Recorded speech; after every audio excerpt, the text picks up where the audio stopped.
It's ReeferMEDness, the podcast, with Trevor and Kirk.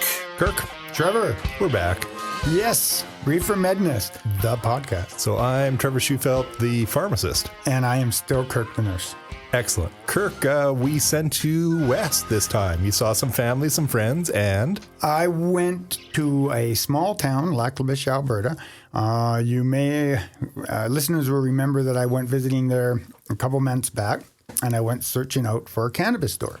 And last time, how'd you make out? Well, there was a storefront, but it was closed. This time, I walk into the storefront and it's open. So I got to set the story, right? So my youngest son and I are traveling down the road with, we have a couple missions in mind, but one of them is going to stop at the cannabis store and say hello and arrange for an interview. And so Michael and I park the car, walk across the street and head into the store. It's called Equilibrium. It's on Main Street, Lac La Biche, a small town in central Alberta, but considered north because of the population base.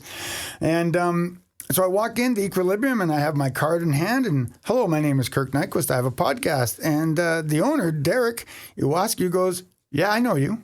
And I'm thinking, you know, I spent 19 years in this town. This is the town where I met my wife and my kids were born. I had a career in this town. So I just thought the guy knew me from before.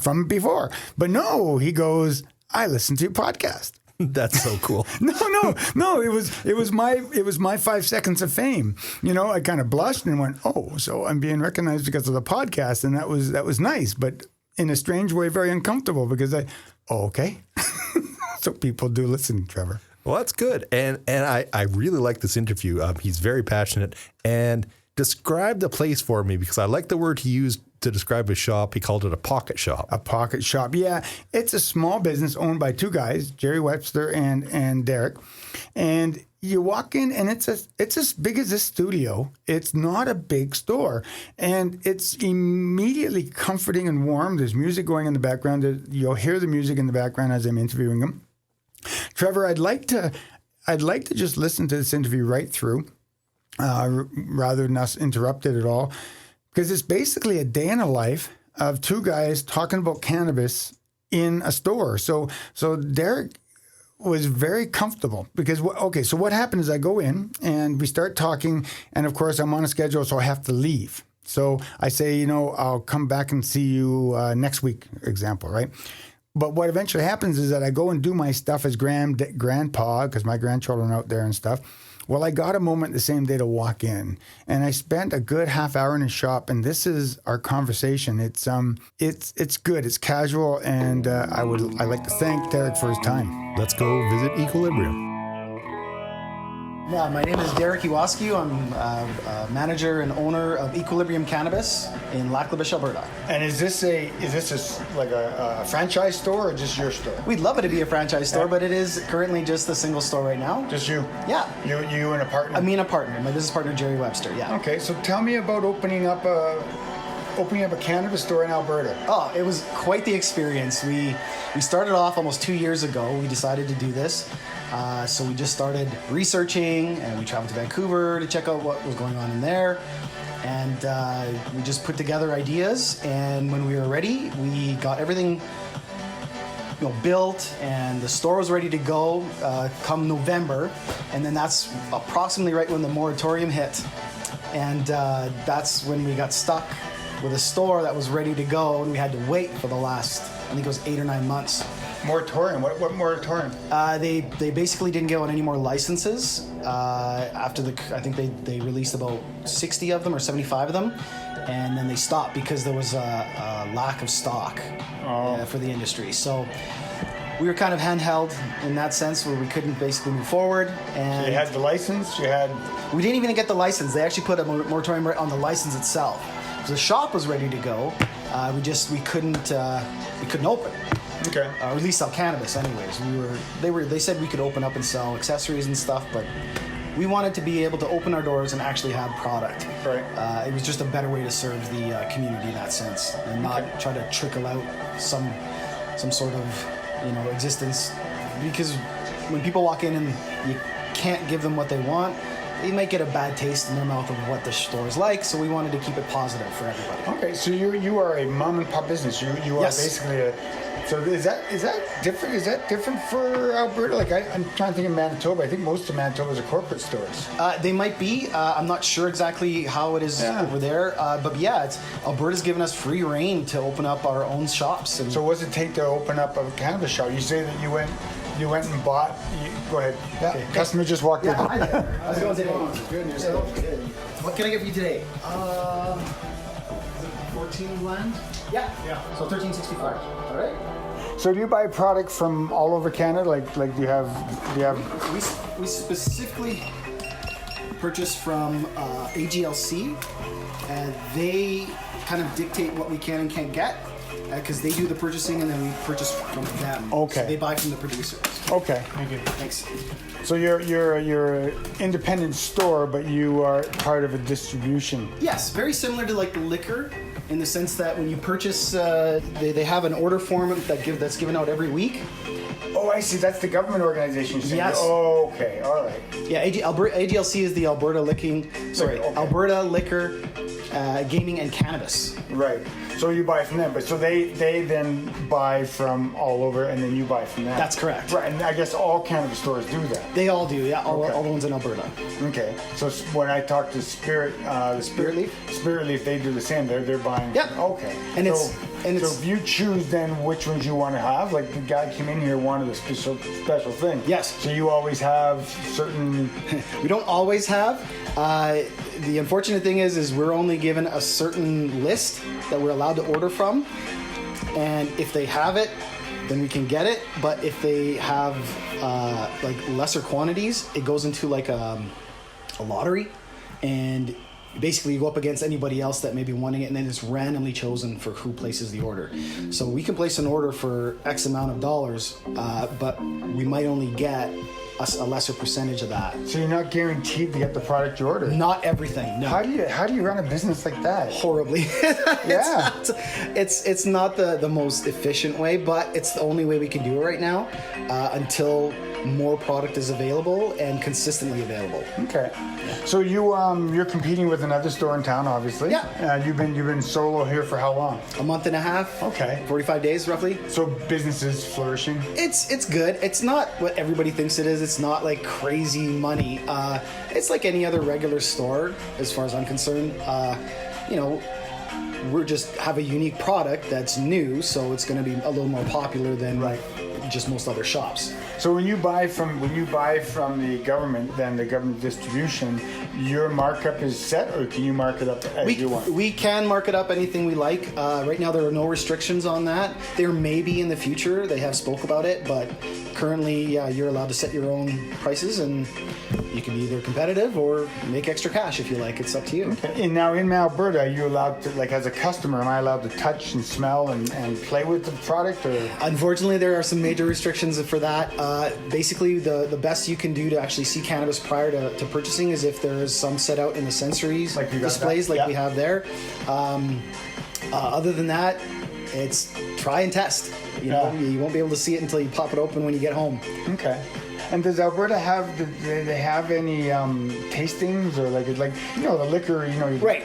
So how's that all work? Nothing specifically set through the shops themselves, but I'm sure that one could do that outside of the regulations that AGLC poses on us. But you'd have to do it not through the company and like maybe personally be able to do it. So if I wanted to go, like I'm going to a social tonight. Yeah. Right. So there's booze at the social. Correct. Right. We just bought it down the street at Fosie's. Yeah. Right. So can I come here and can I get a cannabis license in Alberta? So at the social I can have cannabis. Absolutely. In fact, this weekend, is the first cannabis license that was drawn up for outside use at a recreational event. No kidding. Yeah, Where's for a that? wedding. There's a wedding happening. I think it's at the Kinsman grounds, I believe. Okay. But yeah, it's a buddy of mine, and they were the first ones to get their very first cannabis permit so that they could legally smoke. No kidding. So they can at a social you can have Yes. do they buy their product from you now? Or Yes, and currently it's just you come in and get what you want and then smoke it while you're there. Yeah. I foresee a future where it'll be just like when you get a license for like either a wedding or any kind of like Bonspiel, where you purchase a cannabis package that you can sell at your event, distribute, and then bring back what you don't use. Like they do liquor. Like they do liquor. Okay, so this one your buddy bought, then he bought just so allowing people in a public area. It just allows people in the public area, Right. but it doesn't give anybody the right to purchase. The Kinsman grounds here, that's a big open camping, like the big open field. Actually, it's my mistake. I think it's actually at the MacArthur. So Okay, that would make more sense. It does. So at MacArthur Place, people would have to go step outside, right? yes, it is. It is mandatory to be outside. Very similar to smoking, and it's segregated from basically the rest of the party goers. So they had to say this is the cannabis. This is a designated cannabis. They had to set up like fencing around it. Oh, no kidding. Yeah. Jeez, I should go and have a look at that. I would actually. I would go check it out, and you could take a look at one of our first Lac La Biche's first, licensed event. License event. Yeah. Jeez, Are they? I'm going to my own. I'm going to a 70th anniversary today. So Jimmy Hammers, right? Yeah, Jimmy and Sophie, they're out at Cragen. Yeah. Oh, nice. So yeah, it's be a big social. So what should my podcast listeners know about your business, about Alberta, about what can you tell us? What if you said you listened to my podcast? I do. What did you say? If I ever got interviewed, I'd say. Oh, geez. I never thought we'd actually get interviewed, so I didn't plan anything.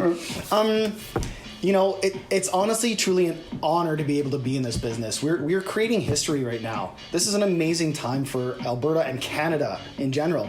To be part of this, to shape it, it truly is an honor, and I'm very lucky is not the right word because we worked hard for this. Yeah. But we're enjoying this new industry. It's been fun to be the liaison to the community, to introduce and educate all the new cannabis products, and to hopefully switch people out of the illegal market and keep it out of the hands of kids. I think it's a fantastic opportunity. Yeah. And we're just overjoyed to be doing it. So as the new guy in town, has town leadership come to you for advice, or have people come to you?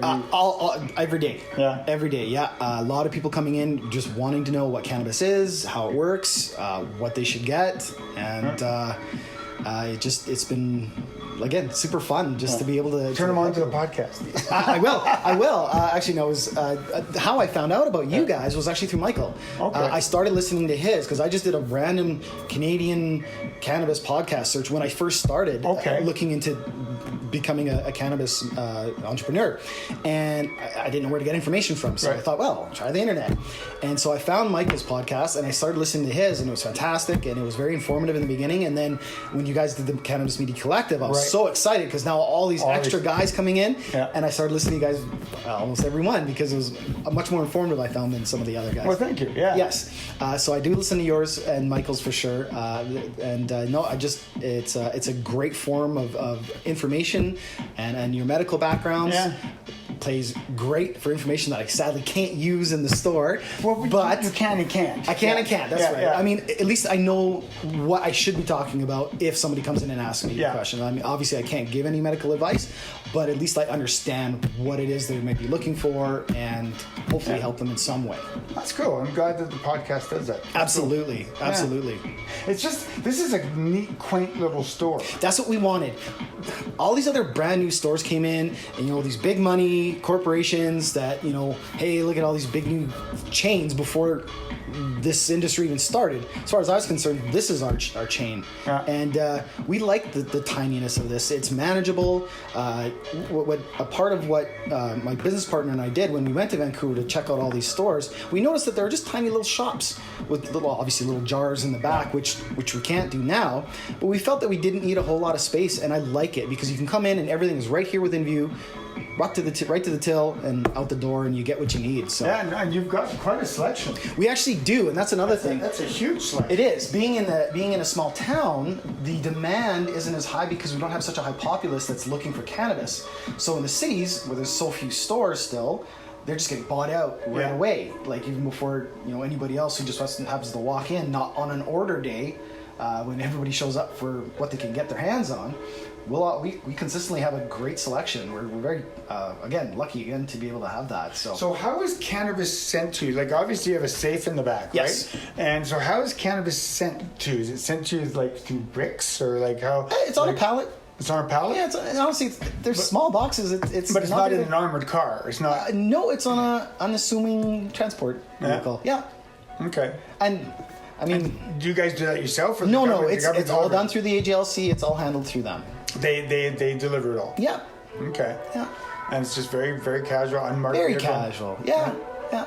And then you slam it into. Now, do you have special humidity control back there and all that? No. No. No, it just stays in the plastic container and it keeps. Yeah, once it's in the plastic container, it's good. And like the security door, the security room is enclosed, so it maintains everything, and the freshness is within the sealed container. So. All right. So you've got all this stuff behind glass. That's all empty, or what's all No, that? those are full. Okay. We just wanted to put out one of each of a sample just to show people kind of what That's it looks all like. the samples you have. That's every single piece of cannabis that we can sell.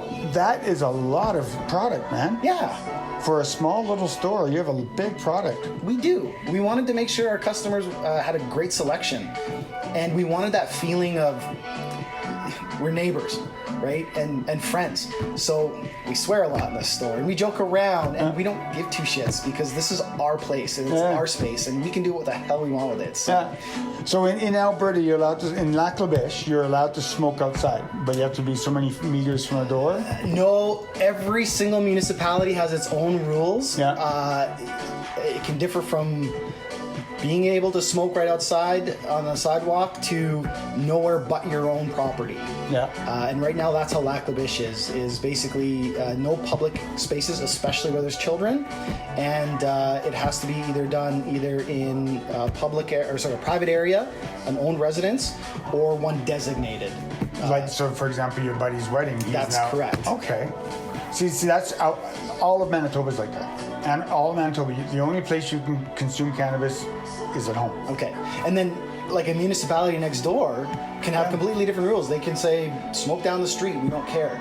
But every single town municipality basically got to make their own rules. And how do you think law enforcement's dealing with cannabis? Has there been any issues? The same freaking way they've been doing it the however many umpteen years that it's been illegal. In what way? Nothing's changed. They've ignored it, or No, what? nothing's changed. I mean, I know they said that, we're going to need all these resources because all these new people are going to be smoking. That didn't happen. The people who are smoking are still smoking. Nothing really has been blown out of proportion in the sense that people aren't committing crimes now or doing things illegally. It's just now it's a legal product rather than a legal product to purchase. So I think that people are still just using it the same way they always have.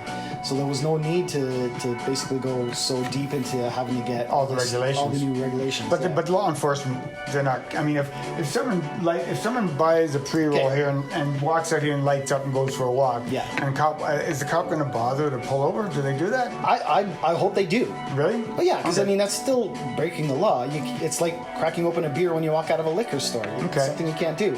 So I mean, until we have open liquor Right. policies here in Alberta, that's going to be the way it is. That's a good way to look at it. Yeah. But I guess in other municipalities, somebody could do just that. Yes, in some municipalities where it is allowed, then that's exactly what they can do: is walk out the door and spark up. Yeah. Yeah.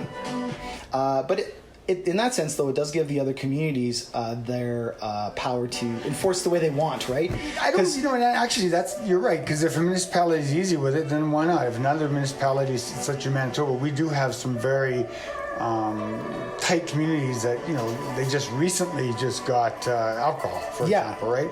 So those communities don't want people sparking it, but other communities don't care. Well, I've heard, and don't quote me on this as well, this is just rumor, but I've heard that they didn't want anything cannabis related. In fact, they're not even allowing stores. Okay.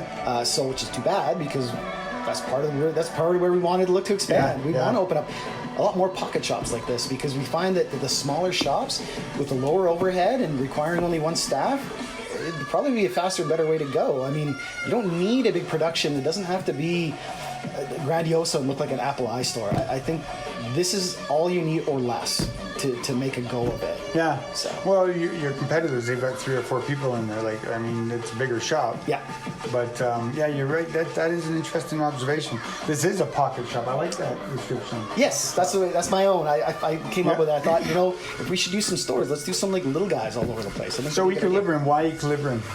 Well, originally when we started, this was pre-legalization, and we saw a place called Remedy, and I just liked their logo, and I liked the idea that it was healing, and so we thought, well, equilibrium is a neat kind of balance, and it's not it's not specifically health related, but it's a cool science fiction kind of name. And then once legalization happened, and they're like, okay, you can't talk anything about medical. And I was like, oh damn, but the name's still pretty cool, so we kept it. Hello there. Hi. How you doing? Good. Yeah, equilibrium works. I mean, It does. And the endocannabinoid system's all about equilibrium. It anyway, is, so. which is why we like the name. Yeah. In fact, the AGLC inspector commented, he says, I've seen a lot of names, a lot of stores. He goes, yours is actually one of the nicer ones, and actually even like your logo. Yeah. I was a graphic designer before this, so. Yeah, you're what? A graphic designer before this, so all right. everything here was designed by me. Well, no, this is a lovely shop. Thank you. It's a very lovely shop, and I like The sunset You bet. and touch the That's it? Yeah. Okay. Hi. How are you doing? Good, yourself. That was quite the wedding that was going on at your place there a couple weekends ago. It's interesting people are using visas now, eh? And That's what I love. Being able to buy cannabis with a debit card. Yeah. It's a shell shock. because back before legalization, people were buying online. Of course. And you're using your credit card, and it's like, oh my goodness. Yeah. And that's traceable. Yeah.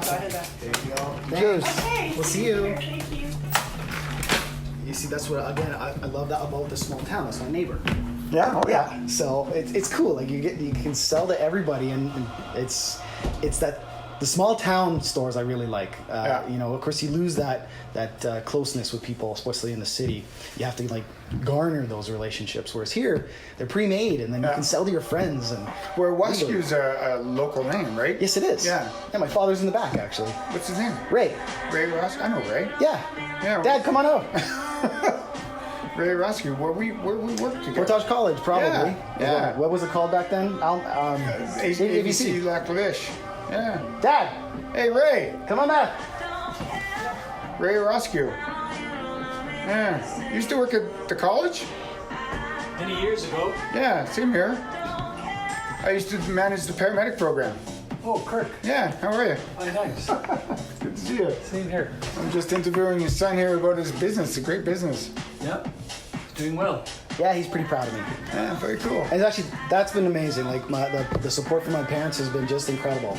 Well, what's interesting is, like you say, back in the day when I was a kid, my parents were spanking me for going after cannabis, and we were back in the day at the college. We used to have to hide from it. We used to have some great parties at the old ABC. Oh, sure.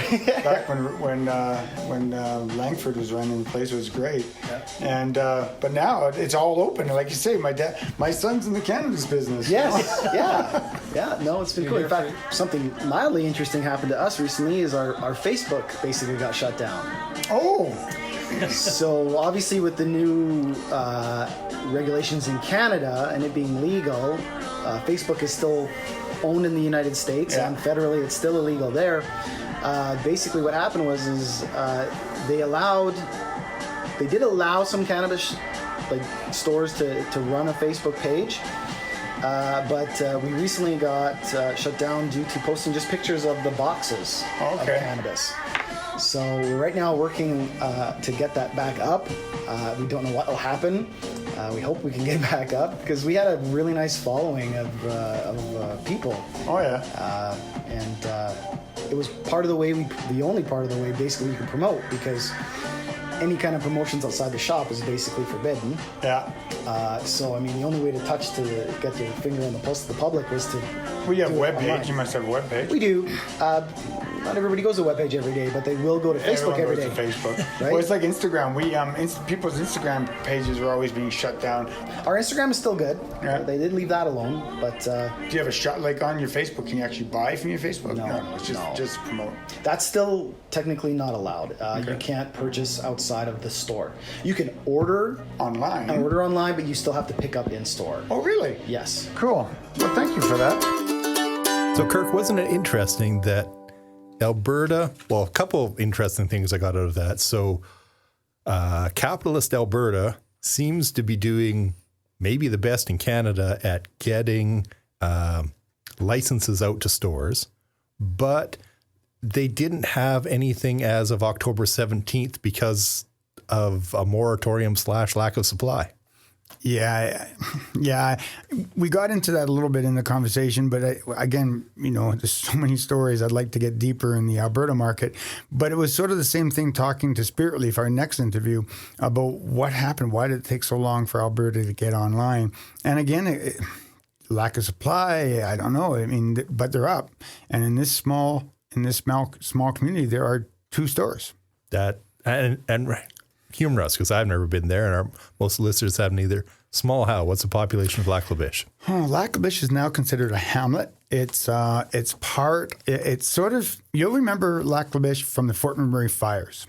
When Fort McMurry was in an inferno, people were brought down to Lac La Biche, and Lac La Biche was known around the world as a place that hosted Fort McMurray. And that's the kind of community it is. It's very small. It's about 1,500 people in the hamlet. It services the Lac La Biche County, which I think 40,000 people maybe. Because, now it's all lakes, lots of lakes, houses around lakes. The town's right on the lake. But it's a small hamlet.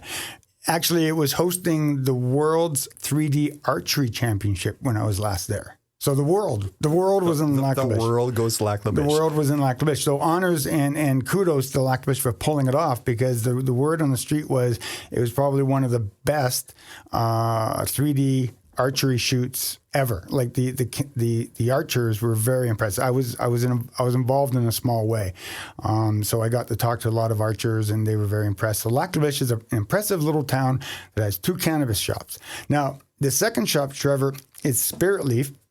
Now I'm going to apologize to the Spiritleaf team, because I walked in, I had my grandkids in a wagon. We're traveling down this road that I know well, this main town city road, and the storefronts that I recognize and stuff. But they're actually in a building that used to be where my in-laws had their store. Now my in-laws, as you heard in the interview with Equilibrium, we name dropped a lot of names. My in-laws were having their 70th anniversary. Hey, it happens to be my 20th anniversary. So, I've only got 50 years to go. You think, eh? So these people are in their 90s, right? Late 80s, 90s, married for 70 years. And Jimmy and Sophie are known in the community. Well, Spiritleaf actually located in the storefront where the Home Hardware used to be, where Uncle Mickey used to have his store. So my family, Michelle's family, were the Home Hardware and the grocery store. In any small town across Canada, they were stuck together. Well, this is the family that I come from through Michelle. Well, Spiritleaf is in the old storefront. Cool. Yeah, it was kind of neat. And so I walked in, again, a cold call. And you'll hear in the interview that there is some real discomfort when you brought some, say, young children under the age of 18 into the shop? Well, I brought a couple toddlers, and of course the big burly guy that was out front sort of said, they can't come in. Okay, sorry, man. Yes, that's the law. Yeah, well, you take your kids into the liquor store, no one seems to matter, but okay, you can't take your toddlers into Spiritleaf. But I get it, I understand. So my younger son took them to the splash park, and I walk in, right? But again, I walk in and go, hi, I got a podcast. And unlike Derek, these guys didn't know anything about our podcast, which was cool. So I introduced the podcast and said, can I interview you? And man, again, my apologies, because I put them on the spot, but it was like, I guess so. So I think they were good sports about it. They were. They relaxed as we went. I talked to them for about 10, 15 minutes. I'm going to use maybe 5 minutes of the interview, and that's not because it wasn't good. There was a lot of repetitive information that I talked to Derek about, so we covered it there. I just want to let people know that in Lac La Biche there are 2 stores, and Spiritleaf has a different focus. So shout out to Cecil, his team, Irene, Justin, and Darren. Shout out to them, and thank you. And here's a quick blurb from Spiritleaf. My name is Justin Butner. This is your grand opening year. Spiritleaf, explain Spiritleaf. It's a franchise store? Yes, it is. How many stores in Alberta and Canada? 16. We're up to 20 stores as of today. 20 stores in Alberta? In throughout Canada. Oh, cool. The majority of our stores are currently in Alberta. Okay. And your name, sir? Is Cecil Horowitz. And you're the regional manager? The business development director for Spiritleaf. Yeah. Cool. Where's the head office? It's out of Calgary. Okay. So tell me about cannabis industry in Alberta. It's flourishing now, at least in Alberta. There's obviously have been, ongoing challenges, but where we're at now, it's we're there. Okay. We're. What does that mean? Well, it means we're open. Right. We finally have our stores open, and we're, starting to get enmeshed within these communities in our cannabis stores, and it's super exciting. I think it's going really well. If you look at Ontario, obviously it's not the same. Yeah. Not the same story, but we're getting headway in British Columbia. We're doing well in Alberta, and if you take a look at where cannabis was 6 months ago compared to where it is now, supply is not an issue so much anymore, and things are really coming together. Okay, so Spiritleaf is a retail outlet. Do you have your own grow? So no, we do have partnerships with several licensed producers within Canada that we work with, and we're strictly a retail play. We know retail. We've been in the retail business for over 20 years, and we're strictly a retail play. That's what we know best. We don't want to get into distribution or production or anything like that. Are you focusing in small communities? Is Spiritleaf a small community retail store? Both. Because we're an Alberta born and bred company, we're very familiar with small communities that make the economy go around in Alberta especially. And so we've really gotten a nice mixture between corporate stores and franchise stores in the communities that we think will really benefit from the harm reduction that we can provide and keeping things safe from the children and public. And so if that extends into the smaller communities, we certainly support that and have quite a few stores going up around in smaller communities in Alberta. Oh, that's very cool. Now, Spiritleaf, do you have an Aboriginal connection? The Aboriginal connection that we have is we're part of the Legacy Fund for Gord Downie Cheney Wenjack. Okay. So that is the fund that we have, the organization that we have decided to partner with and promote in order to help create spaces for reconciliation for Aboriginal people. And so we do create legacy rooms in different locations across the country where we can hold these spaces for reconciliation. So that's where you put some of your profits go into that. Yeah, absolutely. So the money that comes back towards that goes towards the legacy fund is really to help create reconciliation spaces for the Aboriginal community in Canada. Oh, very cool. Okay, and so this is the first day this store is open. So this store sort of had a soft opening for the last couple days, but today is the grand opening here in Lac La Biche, and it's been wonderful. There's a lot of community support. There's been people coming in and out all day long, and it's really nice to see a store get its roots in the community where the people that own it are from. So thank you. Okay, wonderful. And so explain. And sorry, what was Darren? Justin. Justin. So Justin, so you're the manager here, or part owner, or are you? I'm one of the owners. Darren runs the boat. Okay, so Darren. Okay, so he's your partner. All right. No. He's my boss, but I'm his boss too at the same time. All right. But that's the real boss right there. Don't upset the lady that runs the numbers. Okay. All right. So explain Lac La Biche's market. What do you know about it? I've been smoking 20 years, and I've been buying off some pretty seedy guys, and now that we're actually open, it's a completely different ball game now. All right. It's not just take it or leave it. It's like you can see there's so much stuff to go through. So who are some of the growers that you get your product from? Aurora. Yeah, we get, we have a partnership with Up Cannabis. Yeah. So Up Cannabis, Canopy, Quest, Tantalus, Aurora, Broken 7 Coast, Acres, 7 Acres. Edison. Yeah, Pretty much all the big. Yeah, definitely. We do have a long, deep relationship with Up. So we do. I'm quite partial to that myself. Yeah, we do really try to promote and bring people in to look at what products they have too as well. So, but yeah, we generally carry everything across the board, and we want to bring in quality product for a good price, and again make sure that we're creating a safe environment for the community too. Okay, so I'm from Manitoba. Explain to me the difference with the laws of Alberta. Like in Alberta, can you step outside and smoke a reefer in the sidewalk? Right. It depends on each municipality.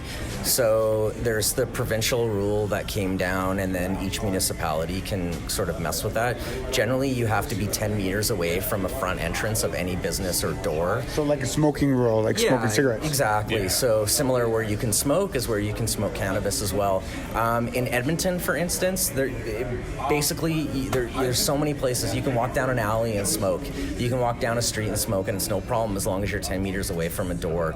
Whereas there's other municipalities where you're very limited to where you can. What about Lac La Biche County? Lac La Biche County, I believe, is 10 meters from each door, and in certain pre-allocated areas, and in the privacy of your of your own home. Yeah, and don't be a jerk. Yeah, absolutely. Okay.